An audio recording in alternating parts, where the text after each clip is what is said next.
Assalamu alaikum wa rahmatullahi wa barakatuh. May the peace and blessings and the mercy of God be upon all of you. Welcome back to the next episode of the proof that Islam is the truth.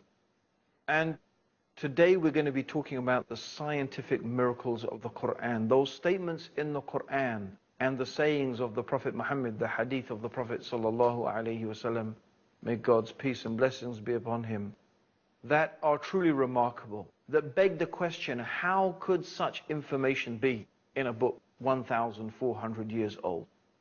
You see, scientific knowledge depends upon the gradual advancement of information.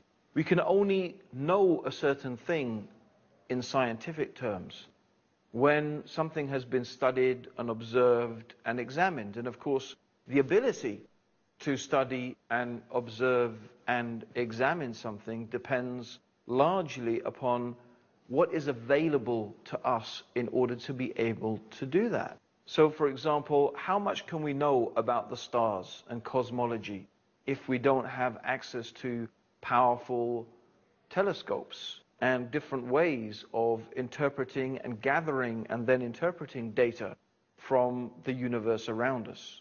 How, for example, can we know about the Earth's crust, the formation of the Earth, without sophisticated instruments able to measure it? How could we know, for example, about the details of human embryonic development without the sophisticated processes available to us today in order to be able to acquire that information?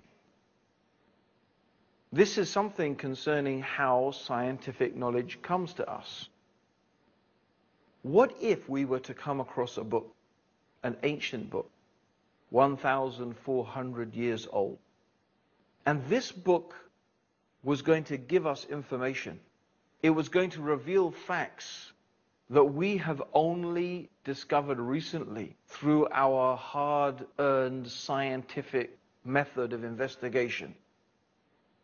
And that now, after continued observation and gathering of information, now we know, yes, these are facts, these are things that are true, but no one knew those things 1,400 years ago. No one even had the possibility of knowing those things 1,400 years ago.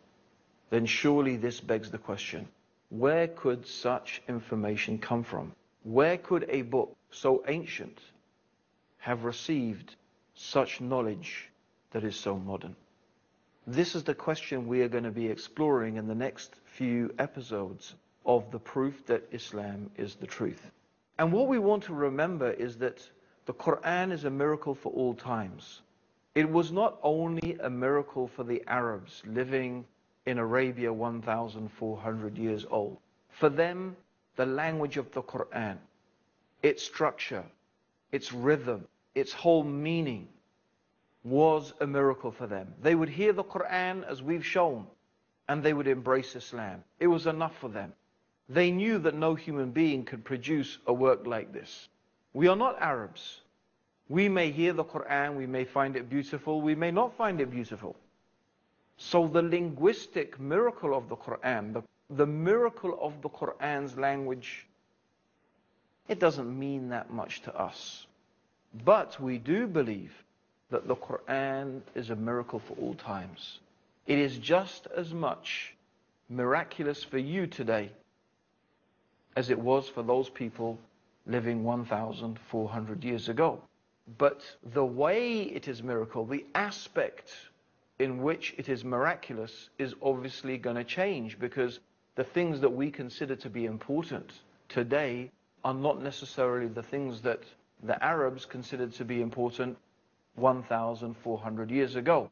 And just as poetry and language was what the Arabs living in the time of the Prophet Muhammad were so proud of, they were so proud of their linguistic abilities. Today, I think we could safely agree that it is scientific knowledge that we are proud of. We are so proud of the ability and the achievements of science. In fact, many people will hold up the achievements of science as one of the defining characteristics of the superiority of Western civilization. In fact, there is no doubt that the achievements of science have, by and large, in recent times, been a product of Western civilization. And there's no doubt for that reason that many people today are in awe of the West and the power and the ability of the West. We study in universities based upon the patterns of Western institutions. English is the lingua franca, the international language that is spoken all over the world and in which many different studies are performed. And all this is really connected with science and the advancement in science and technology. So the Quran is a miracle to the scientist. The Quran is a miracle to the people of the 20th and the 21st century, just as it was a miracle to those people living in the desert 1,400 years ago. Now, what we plan to do over the next few episodes is to introduce to you some of the statements and explain some of the statements in the Quran that are of a scientific nature and that have proven to be in accordance with modern scientific knowledge.